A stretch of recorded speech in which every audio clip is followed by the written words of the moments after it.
Our process is usually with Mike, what he does is if there are phones down, what we do is he usually calls us, and then we immediately, look at the system or dispatch Steve. And then if we see it's our issue, we take care of it immediately. Otherwise, we can actually diagnose if it is an internet issue, if it's a bandwidth issue, and so forth. And so I do have to say Shannon and Trevor at Blackfoot has been great. It did take a lot of time, even from the Connect's point of view. I probably spent 50 hours alone going through, verifying, working with their project manager, that we went through the lines, and that's where we found a few of the things saying, hey, this line is active, but we don't need it. That line is going to Helena, we do not. So we just really wanted this to be a smooth transition. But like I said, I never saw the original contract or the bills. All I have is the current Clearfly bill and the current Blackfoot bill. So with anything else, I can just have our team actually do a complete audit so you can see the difference. Thank you. You're welcome. One thing that our project coordinator requested, there's several emails where she sent this out and she needs to get it returned and we didn't get it back. We need to have everyone at the county that needs to be authorized on the account listed on this form, and then we need commissioners to sign it and return it, please. We do need to get this back because it allows folks to call in, get billing information, find out, make payments, find out what's going on technically. It also protects your account. When people are not listed on this, they're not able to call in and get information.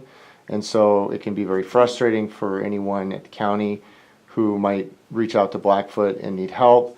If they're not on this form, they will not get it. So we need to make sure that everyone's listed and that we have an accurate, up-to-date, authorized on account. We got one of these early on from Mr. Delger.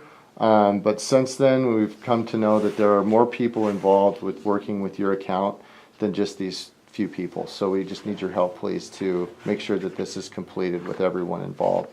And there might be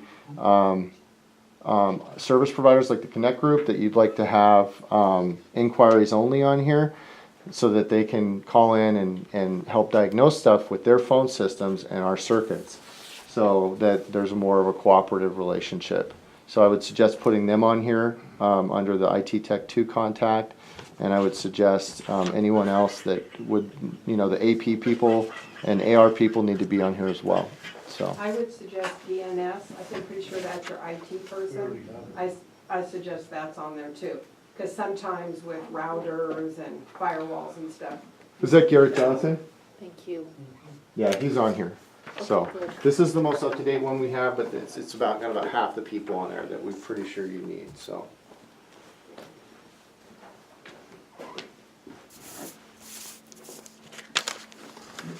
So Scott, is there a problem if, like these fax lines, we've got 16 of them that I don't even know how many of them are even getting used. Is there a problem with eliminating those lines? I don't have a problem eliminating services that you guys are not using. But I do have an issue if we're eliminating services to go back to another service provider. Okay. Because that goes against the nature of what we tried to do here. And everything that, we're already earning less revenue on this deal than we hoped, but we don't want you guys paying for services that you're not using. That doesn't make sense. And part of this process, we've identified some services that you weren't being used, you weren't utilizing, and things change. I would also ask that if you open a new office, if you bring internet to a new office, that it be a Blackfoot service. That was the original idea, is that we were going to take over and be your service provider. So obviously, going forward, we have to earn your business, and we have to be good stewards of your business, and we have to take care of you to continue to get new business from you. But I would ask that we work together on finding ways to make that work. And so I'm like you, Laura. I wanna move forward and find you know, what we need to do to solve problems and get problems solved and make things work. Thank you for that.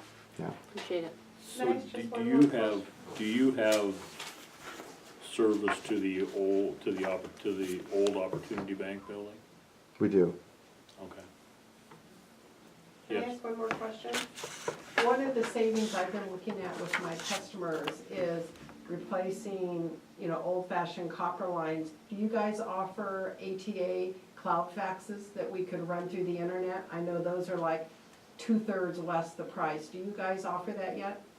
We have some issues with them periodically, and Okay. so we don't offer them as a rule. We Okay. offer them as an exception. And the problem is if they work, everyone's happy. If they don't work, then the service provider's to blame. And now we have to spend twice as much to go back to the analog based. Yeah, And a lot of it's out of our hands because it's the end unit that determines whether or not that technology will work, right? It's the actual Well, physical fax machine. Yeah, with an ATA, if it's a newer fax machine, they work great. I'm just thinking, I'm just trying to find ways of saving the customer money and still getting this good service. Because as we all know, faxing is pretty soon gonna be obsolete, and copper lines are no longer going to be out there. So I would like for them to start to save money and move towards another solution for faxing, especially when there's very little faxing that, but, you know, we do need to do it. So that was I was just hoping you could have that and we could convert those and save some money on that.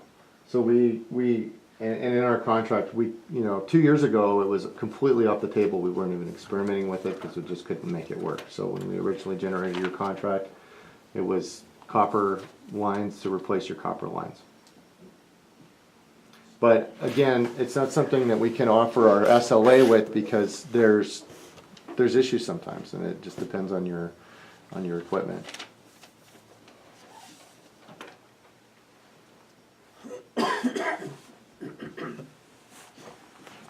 So Scott, we have, I understand, a clause in our contract that we get the first 2 months free of charge. You do, yep. When does that start? When everything is deemed to be So. ready to go and working? Yeah, when we're set on the services that you guys are at. So first of all, it would have been assessed right away, but it was our process for the way that this contract, we had a preliminary contract and then we had a final agreement that we sent back to Corey. And the way that our process worked on this, it just got missed by our project manager and it wasn't made. There was no way for it to get caught in the system unless I had thought of it, and I didn't think of it. I assumed that it had been assessed. So when I saw your bill, I realized, that it hadn't been assessed. So we can assess that at any time, but we should assess it off of what your final monthly spending is, because that's what we've agreed to offer is 2 free months of what that billing is. So if there's any more details that need to be worked out in terms of services that aren't being used, let's get that resolved, and then we can assess the 2 free months. Sounds good. I'd like to have an in-depth analysis next week, if it's good with you guys, and Yeah, look at that's those faxes. And if we could get a copy of that final agreement, Terry, that would be good for everybody to have, including Terry. And for whatever reason, the language wasn't provided by my counsel in the final agreement, but it was in the preliminary agreement, we're gonna honor it, so, Okay, yeah. thank you for that. I think it was just kind of an oversight on his part that we had interim agreement with interim agreement language, and that provision would have applied to the final agreement. That language just never made it over to the final agreement for whatever reason, but we're obviously gonna honor that. That wasn't intended to retrade anything, so. Any other questions? Thanks, Scott. Yep, thank you, everybody. Thank you, Scott. Yep. Terry, thank you very much. Wait, and I'll just, when I get that, then I will submit it to you, and it'll just take me probably 2 days to do it once I have all the documentation. Perfect, Okay. thank you. Go to the 11 o'clock Opportunity Bank purchase for ambulance storage meeting office space, phase 1 commitment. First thing is, it's good to know Blackfoot's already there. You may not know this yet, Scott, but we are in the process of purchasing the Opportunity Bank building as a county annex. Facility? Oh, great, Yeah, that's great. What's the plan for the building use? Remove extension over there and then we'll have meeting rooms and, ambulance storage in the back. 'Cause Okay. This building we're in now is gonna come down, so we need to have that. Okay, And then some, public works in one bay. okay. Great. so this was emailed to all of us last week. Mr. Chairman, can I ask a question? Sorry, I've been late. But I know that on the commissioner's schedule for Wednesday is something about the silos. We're gonna do a walkthrough of the, they do a safety check Oh, every year. okay. And then what we do is a walkthrough, and Sharon tells us what she's worked on, what Okay, she's so nothing fixed. that the trust board? No, Okay, I just want to make sure. unless you wanna come out if it's a nice day, Okay, so I can invite them, but, right? okay, Yeah. thank you. It's just a working meeting, Okay, so it perfect. wouldn't involve them, but they can certainly listen. I'll let them know. Okay, And we'll figure out a revised trust board meeting. sounds good. Thanks. Thanks, Debbie.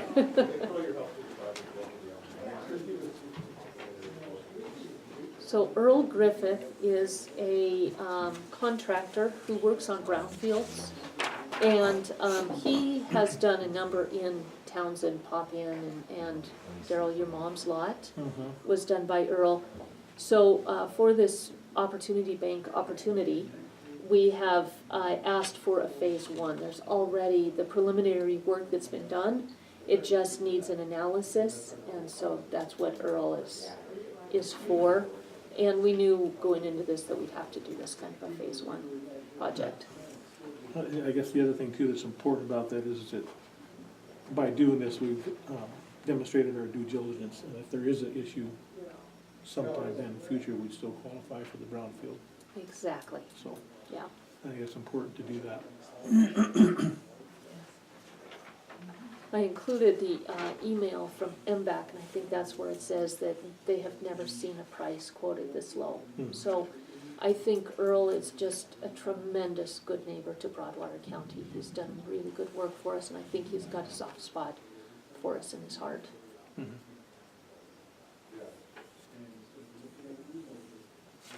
That's what I like to think.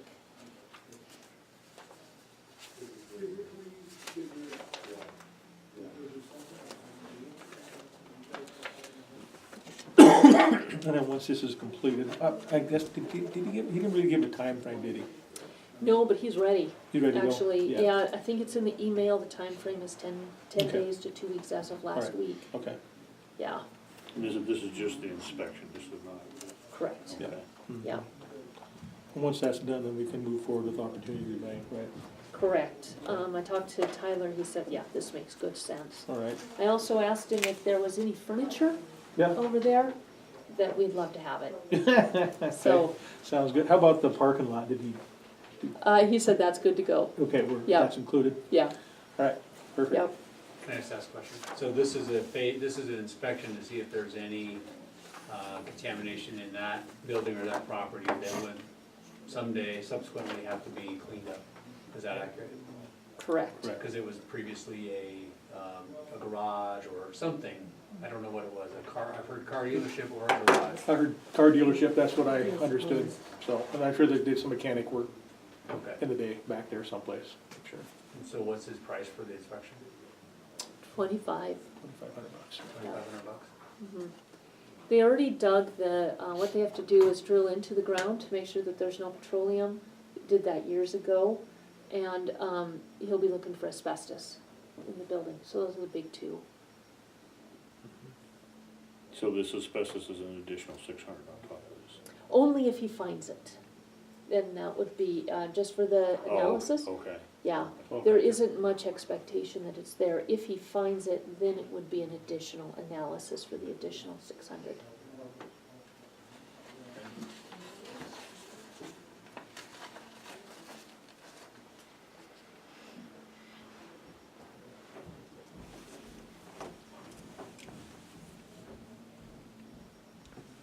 All right, I'm satisfied. by So you. Commissioner Robert, you and I discussed this with the proposal with Tyler on the sale, correct?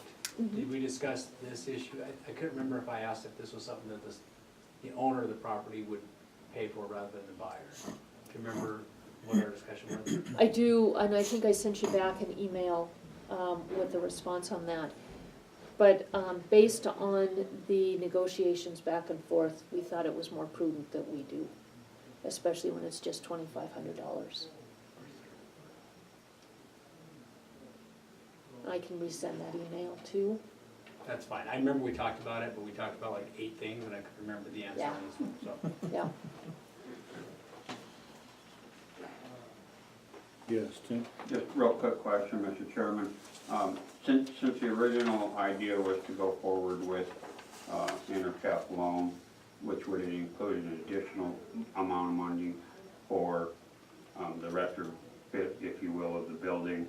And so my question is the new agreement with Opportunity Bank to finance, are we in the county going back to intercap loan to fund, for example, this $2,500 cost here that's above and beyond the purchase price? Or are we looking at a different opportunity as far as like built or, you know, where's their other money coming from, Mr. Chairman? I think the other money will come out of intercap because the rate is lower than what Opportunity is offering us on the building. And then that final figure, if I may follow up, Mr. Chairman, will be just determined on the amount of cost it will take to retrofit the building and the final steps to move in. Yep. Thank you.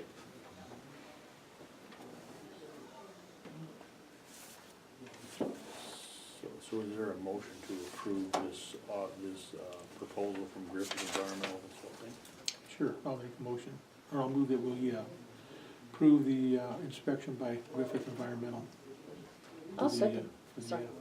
Motion been made and seconded to. Sorry, Daryl. To approve the proposal from Griffith Environmental Consulting Incorporated for the inspection of the Opportunity Bank building at 416 Broadway. Is there any further discussion?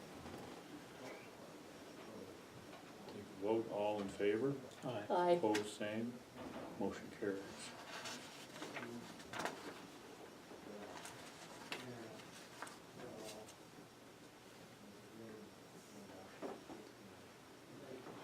Okay, you wanna go ahead with the Tatina Mine proposal, letter of support?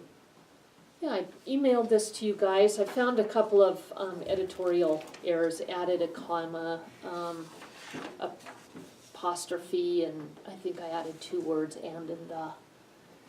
So it's very little change from what I sent out last week, and that's been also with the rest of our paperwork for people to see.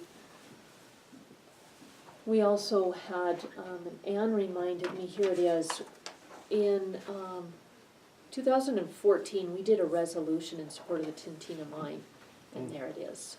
So this is just a reaffirmation of that support.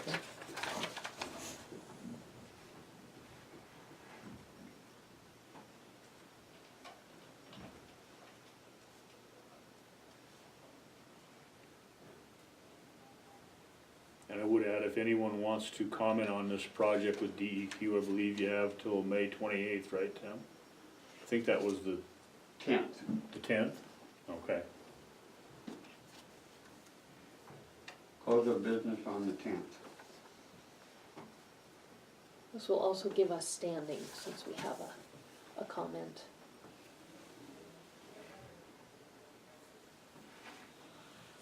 Yeah, you bet. I'd like to entertain a motion to approve and sign a letter for the support of the Tina Mine to the Department of Environmental Quality. I will so move.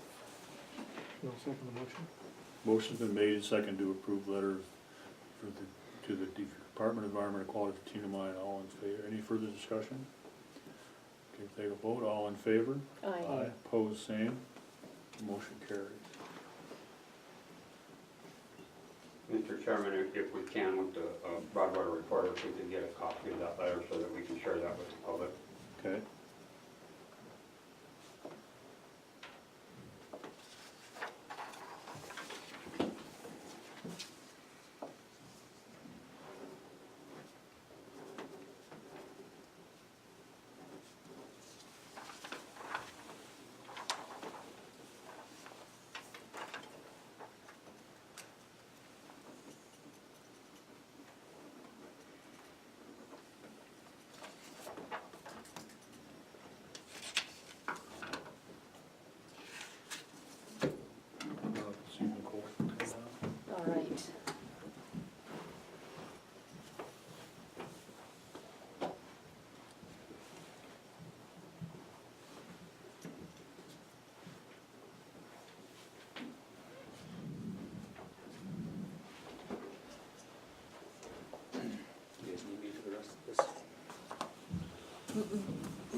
Yeah, we're good. All right, so that Walk went around. okay last week, huh? What's that? Yeah, went okay last week? The Beast, we finished Saturday night. I heard you were probably gonna go into Saturday, so. What's that? I heard you're probably gonna go into Saturday. We so. did, yeah. All right, thanks, Take care. Gary.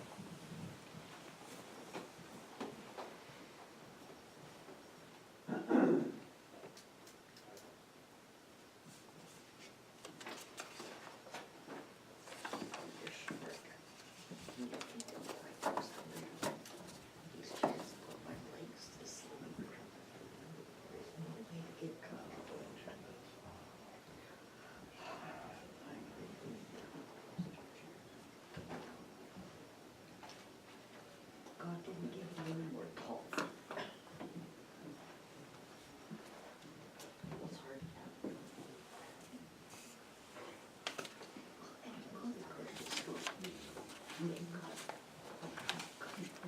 the soup committee juice that build us on the very toppest shelf. And unless it's right front, don't reach it. I'll stand there and wait for something other than me. I'm serious. I'm sure you were. To ask, and usually if it's a really tall man, I say, can I get anything else for you? Just right now. I'm gonna kick out.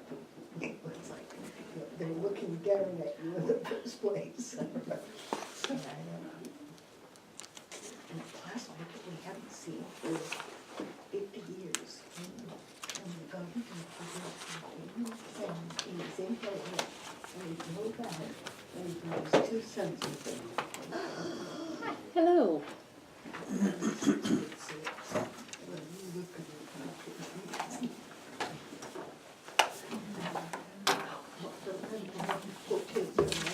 Entirely ready for this, I'm gonna give you some paperwork to look over while you're waiting.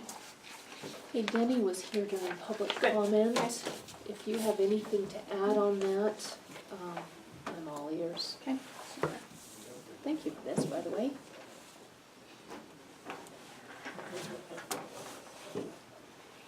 Yeah, I haven't had a chance to go look at the plat yet to see what that easement is, but I think that, we need to go look at it, Okay, just my thought. sounds good.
So do you currently use this, or is this proposed? So we do not currently use this. Okay. What this is, I wanted to give you an opportunity to look over this. Mm-hmm. I had reached out to a couple of our surrounding counties to determine what they do for family transfers, if there is a waiting time period, because in Broadwater County, there is no waiting period. As in, someone can come in and record a COS for a family transfer along with the deeds, giving it to the appropriate family member, and then right behind that, they can come in and sell those parcels, which is an evasion of the subdivision regulations. The purpose of the family transfer exemption is to gift a piece of property to a parent, a spouse, or a child once per lifetime per county. So there have been, I'm going to be so bold as to say unscrupulous landowners who have used that exemption to create parcels to sell, basically to evade subdivision regulations. Because you can create a parcel of land, you will not have to go through the subdivision regulations, therefore there is no participation in any fire regulations, fire protection facilities. The schools don't have an opportunity to weigh in, the Broadwater Sheriff's Office doesn't have an opportunity to weigh in. There is nothing that requires them to construct roads. If it's used appropriately, it should be a non-issue. If the parcel is being gifted, you know, maybe to keep your parents closer to you, or to gift a parcel to your children to live there, I see no issue with that. But when these parcels are being created and sold, there is an issue with that. That's evading subdivision regulations. So this is a problem, I know, all over the state of Montana, because there really is no finite language for the commissioners to use. The evasion criteria is very loose, and it's up to interpretation by the commissioners of each county to determine what is evasion. So I had a quite lengthy conversation with Lewis and Clark County planner, and what they use is something similar to this document here. It's quite extensive. It's an affidavit to where the landowner would certify that they own the property, the purpose of the gift. There's nothing in here that discusses the timeline of sale. However, they are told at this time that they cannot sell the parcels for 2 years. And so far, they said only one time has it ever actually sold within those 2 years. Can you write that in there? Is that possible? I mean, I believe we can. I'd want to get Corey's opinion on that to make sure that he's okay with it, because there really is nothing in state law that says they have to wait 2 years. But if there's nothing in evasion criteria either that gives you, it's very loose. It's very open for interpretation. Right. Evasion criteria, I guess we've spoken about that before. But really, my point of this meeting today, I wanted to see if you would be amenable to this document for family transfer exemptions only for now. And if you wanted me to add language to it for a waiting period, and that's not an official term, that's Right. so.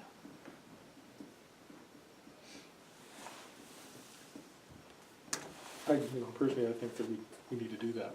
I think we need to have that language in there if we can do it. So, Okay. go ahead and engage Corey and, Do you have a preference on the waiting time? well, I think 2 years is, you know, I think that's reasonable. Mm-hmm. Okay.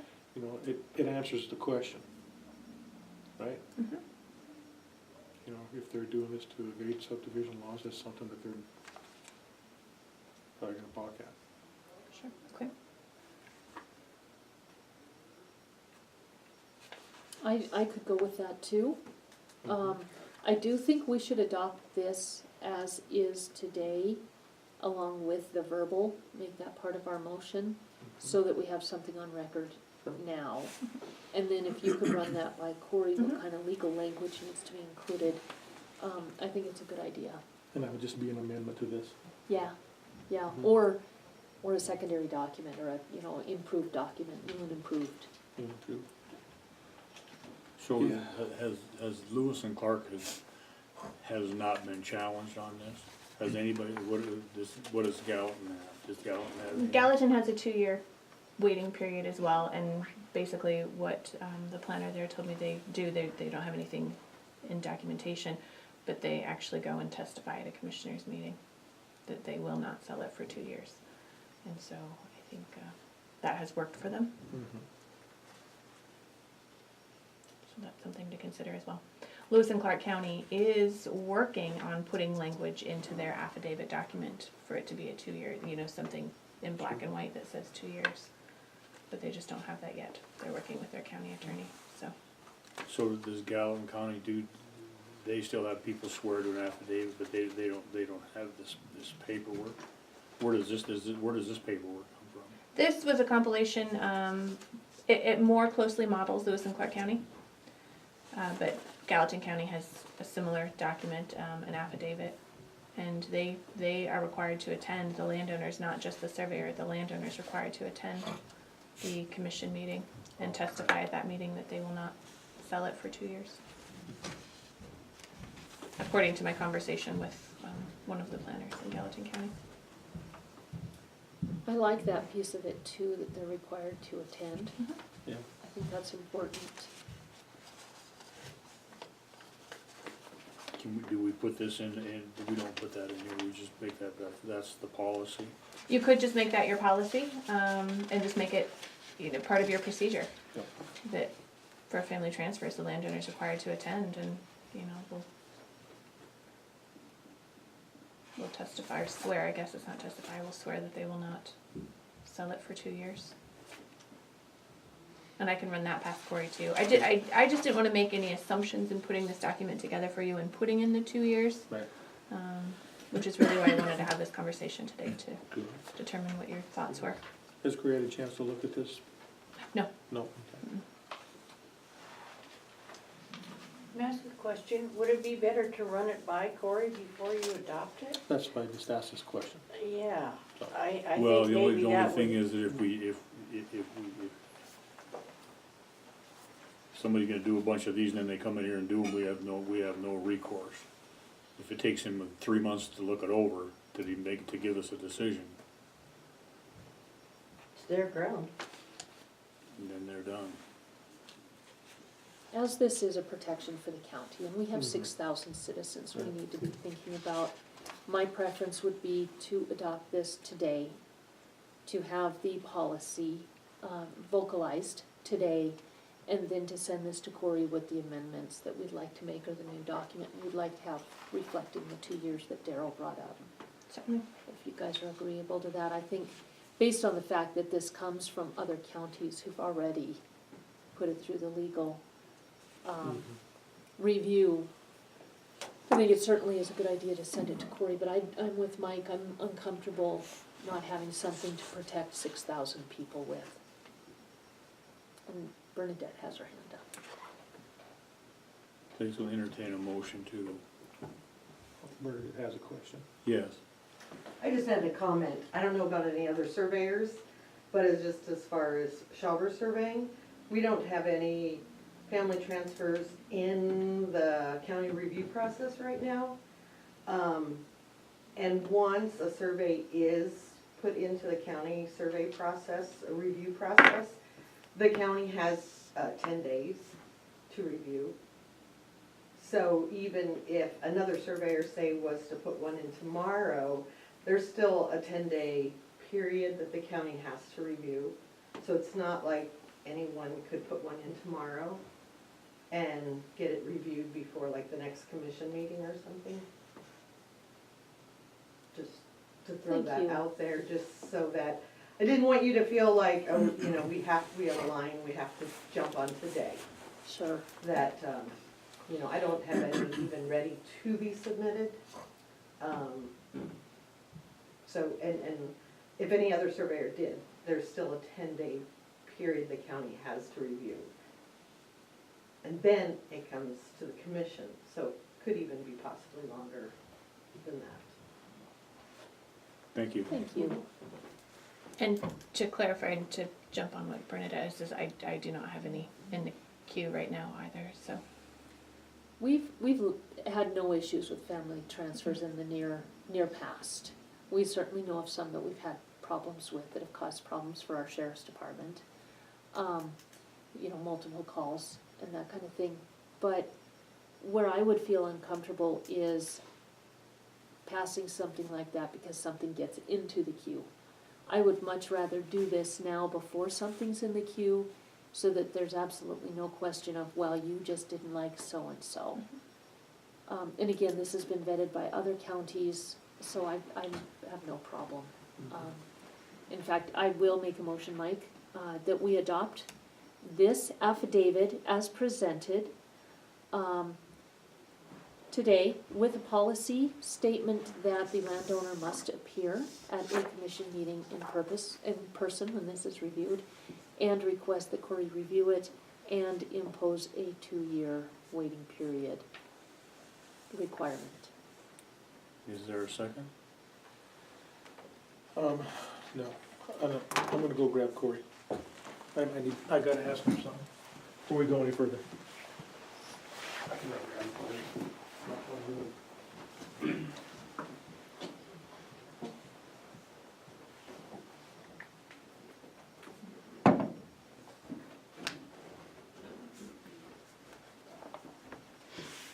I have extras here too, like, for that you probably don't. I should pass these up, sorry. I think You might more- save one for Cory, Nicole. Perfect, okay.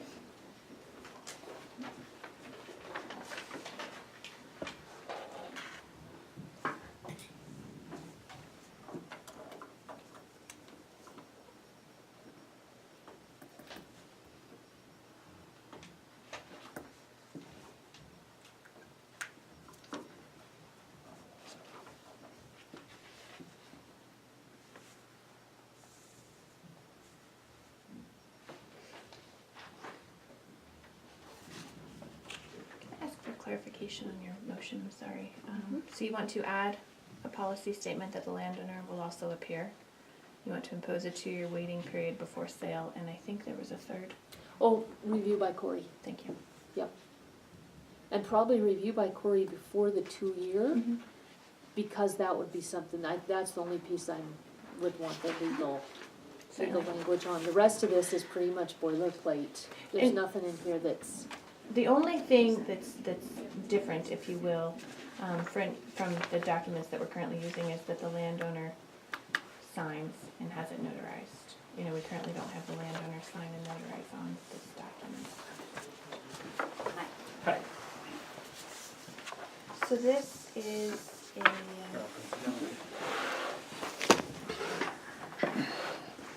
for family transfers in Broadwater County. We currently have just a 1-page form for certificate of survey exemptions. This is nicked off of a Lewis and Clark County affidavit that they use to help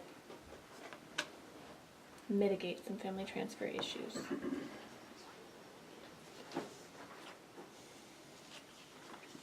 As far what's as our evasion current- criteria. What's our current one look like? I did not write it down. Basically, the current one has the list or the name of the property owner, the number of parcels being created, the purpose of the survey, and I believe a statement as to whether or not it's evasion of subdivision regulations. And then signed by the surveyor.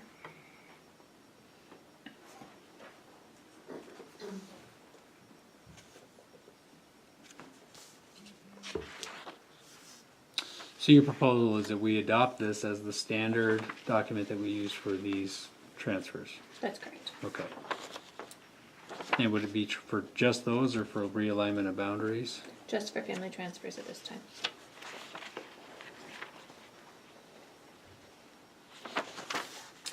Let's see here. And I'll be getting with you after this meeting. The commissioners would like to consider a 2-year waiting period before the parcels can be sold.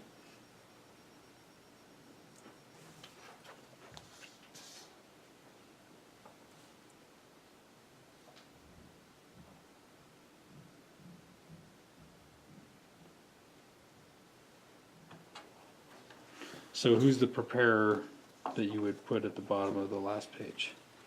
The Would that- surveyor. The surveyor? Okay.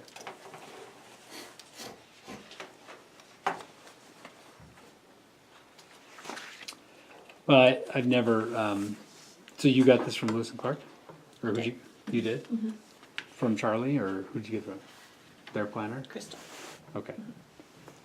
I didn't know about this, I mean, I'm happy to look at it, and probably would talk to their council there if this is what they use.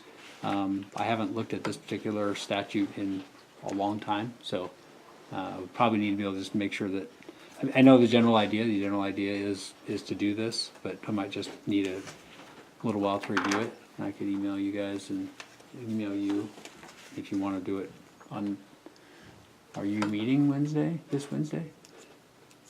We have a working meeting, we could post. Or you could just put it on for next Monday. Do you need this done before next Monday?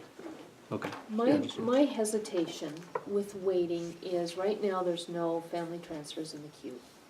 We have seen where family transfers have not worked all that well, just south of town. No roads, I don't even have to say anything more on that. So we know that there's none in the queue with our planner and with our surveyor that we work with literally 98% of the time, but there are other surveyors.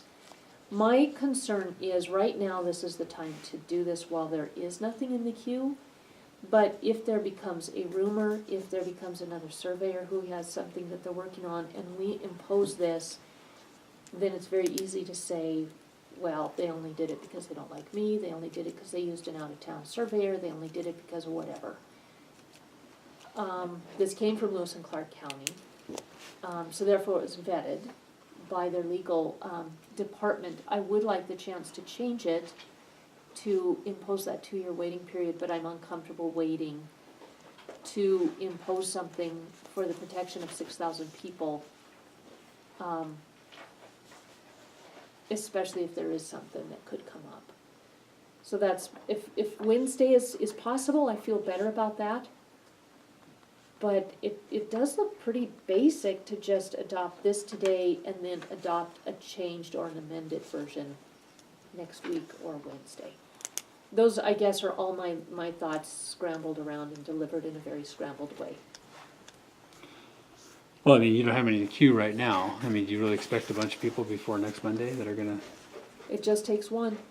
And then But the even whole if thing somebody locks up. applies, you can say, we are about to adopt a new form, so by next Monday, we'll give you the actual form that you can complete. I mean, I would like the chance to look at that and look specifically at the 2-year waiting period. I think that is also something that I needed to look at, so. So let's just, if we did wait till Wednesday, do you think we could have that language in there, the 2-year waiting period language by then? And we can just do this one time and not have to do an amendment? Certainly it would. Could you do that, Corey? So this is just the affidavit for them to apply for it, as I Right. understand it.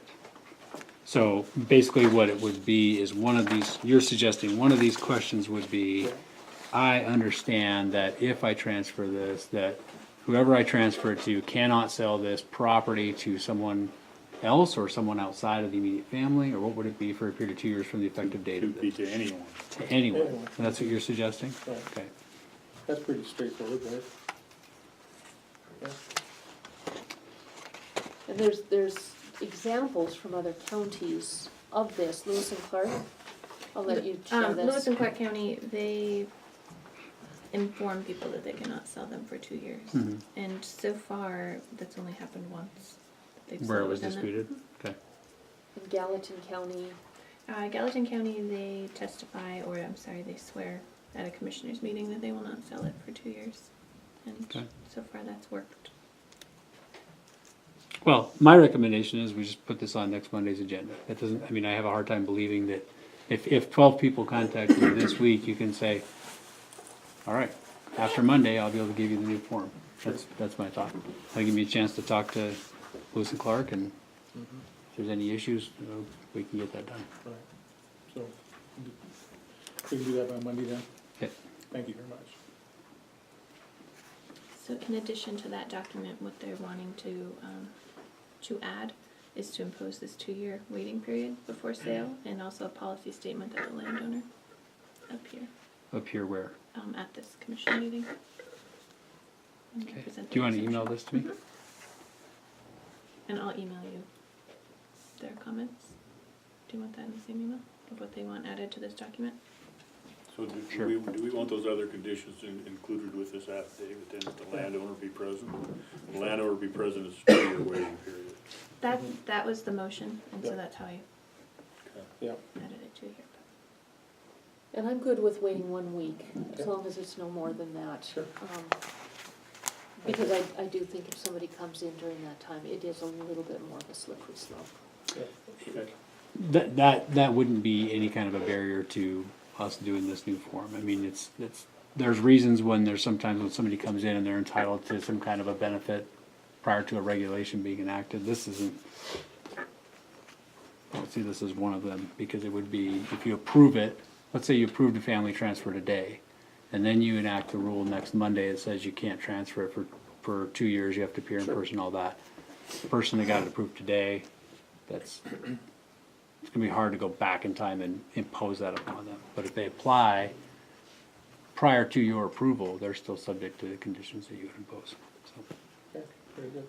But this looks good so far. I'll just do a little work on it and I'll get back to you. Thank you, Corey. Thanks, Corey. Thank you. Can you send me the current one too? I sure will. Before you go, Nicole, I got one quick question on Copper City Road. When I looked at our map, and it says it is an abandoned or closed county road. You What have map did you look at? The one downstairs here on the wall. The Damshin map or the county map? There's the County- Damshin map county- on that the side. County map and is at the map on very this side. very far end on the, Okay, that is not a county road map. That was Okay. created by Damshin in, 1960 something, I believe. okay. The book that you would want to look at is the county road book upstairs in the clerk and recorder's office. I know Corey has done some looking on this. I've done some looking on this. But did you have a specific question? Well, we're gonna, at the end of our meeting here, we're gonna talk about what's been happening down at Copper City. It's gonna have a pretty big impact on our county. Mm-hmm. And the meeting that we went to down in the south end of the county, the question came up, is that a county road? And that'll determine where we go from there. Are you And I talking the think old the- Copper City or the new Copper City Road? Well, I'm assuming the one right off the, Old Town Road? yeah, or no, the Off of one the up on highway. top of the hill, off from Hilltop. Okay. And I think we went through that last year. It goes like to the cattle guard and to the gate, and that's the end of the county road. Okay. But I can't say that from everything I have in my file, there's no verification that it was ever created as a county road. Okay. There was a lot of conversation back and forth at this table. Our county attorney, John Flynn, was involved. The previous landowner, John Schofield, was involved. Right. So, It's gonna become an issue for us, so we need to get on top of it. So I've been working on this issue. I was contacted by the attorney of the landowner who purchased that ranch from Schofield. And I think Nicole and I have talked about this a little bit. So it's something that I was going to bring to you this summer and haven't done it yet. So there is some clarity that's needed. So Okay. the short version, actually, I should do more research before I give you the short version. But so let's just be clear, we're talking about the one off the highway, top of the hill, that's got it's got a green Copper City Road Yep. sign. Yep. And that's the one that's used by a lot of folks to go back to a mountain biking thing that's Right. back there, correct? Mhm. And then it also kind of adjoins BLM land, correct? Yeah. Okay, so that's what I kind of referred to as the new Copper City Road. Okay, There's one that we've been calling the old Copper City Road that actually comes off of Old Town Road and it proceeds north through what was the Schofield Ranch and then hits BLM land. Okay. And there was kind of an exchange that was discussed years ago and then implemented kind of in two parts. And the last part was in May of 2015. And so I'm researching that because the landowner had concern that he understood that that old Copper City Road through his ranch was to be abandoned because the new one was put in place. Well, there's a difference between abandonment and closure of a county road. So that's what I'm researching and we're gonna have to bring back to you at some point. okay. Well, Jerry's not here, so I guess we might as well discuss this topic, so. Mr. Chairman, historically speaking, when Schofield's granted that new one, that was the intention that the old road would be abandoned, closed, whatever, not used, whichever word you wanna use. That was the intention at the time. Ann is correct, and that's what the records all show. Okay. So, the issue, but it was also that did they grant that right away for the new one? Did the Schofields? And it was Yes. to be Yes, they declared? did. Okay, Yeah. and it was But declared a public road, and it was up to the county whether to proclaim it a county road, is that right? I don't know the issue to that, I just know that Schofield's granted the exchange Yep. through their property. That's accurate. And then they came back though and said, never mind. Say that again. And then Schofields came back, Dom Schofield came back and said, never mind, we don't wanna do this. And that's where it lied. Then You Jane mean as Goff far came as back, closing as far as closing, the old one? and creating the new. And But that's the part new of the one county was mix. created. It was created, but Yes. never designated as a county road. And then Gene Goss came back in 2015 when he purchased it. Myself and Dana Rouser were at the commission meeting, and the commission determined that they would close the old town road, the old Copper City Road, but nothing was ever discussed on the new or the northern Copper City Road, Right. And that'd be past the cattle guard, up to the cattle guard. up to the cattle guard. I It was think never to be past the cattle guard, it was Okay. only up to the cattle All guard. right, But doesn't it become BLM past the cattle? Okay. so here's where the discussion comes in. So here's what happened. I don't know, if maybe last week or 2 weeks ago, there was an injury there. And they needed to get the ambulance and the fire truck there. Everything was good till they got past the cattle guard, and then the road's pretty much impassable. And caused some damage to some equipment and things like that. So the concern is, in those situations, Yeah. how we can access that. So what I think that. And who's gonna kind of- maintain it? Yeah, it goes into another level, right? Because Yep. at that point, if it's past, we're on BLM, Mm-hmm.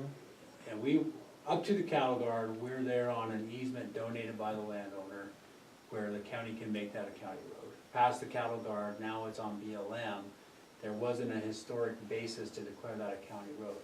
So, but what I understand, the BLM's recreation plan included, all the mountain biking and all the things that are going on back there, which are widely supported in the community, I think. And I don't, not just here, but people come from all over to do that. I do. So I think what we need to address that as is the BLM, what's their maintenance plan? And they sometimes, they have a maintenance plan, or they, in years past, would kind of make an agreement with the county for maintenance past that.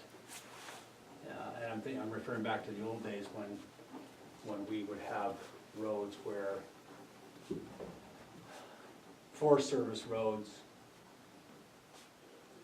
No, I think those were county roads going through Forest Service that we maintained at a certain level.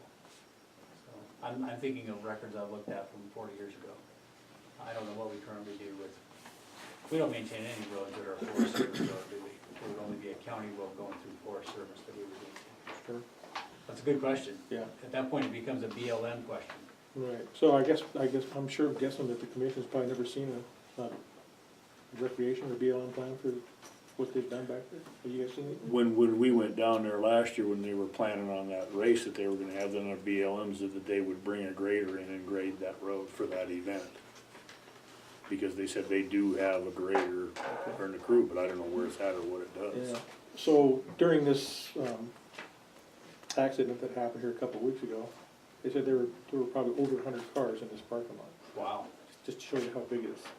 And they're planning more events throughout the summer, one in particular in October where they feel that they may bring in over 1,000 people.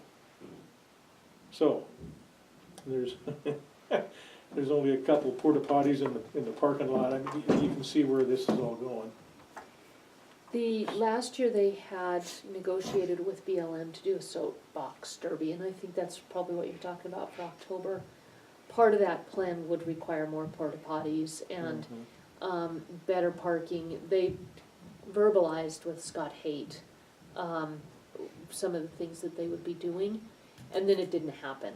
So they would have to put all those details together This in is order to this is a get that new going. event for this coming October, Yeah, is what we were told, and then, so, and I know, Brandon, you were gonna reach out to the law enforcement side of BLM, is that right?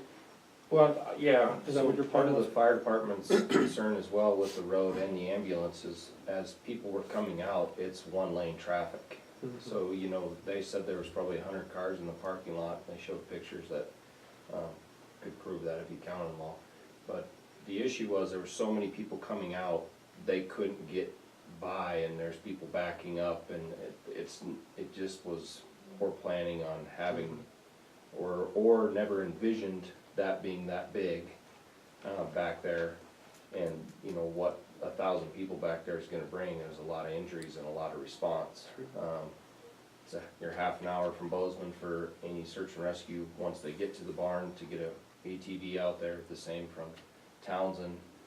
So you're a good hour response out for, or longer, to get anything back there, because the ambulance and fire can't take their trucks back in there anymore.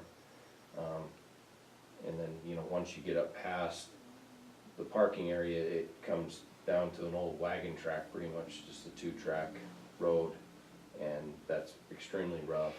And people are even parking up through there, and I see where the landowner up there must have an easement through his property, he's putting no parking, private property through a section there that it goes through, and it's extremely tight, nowhere to go.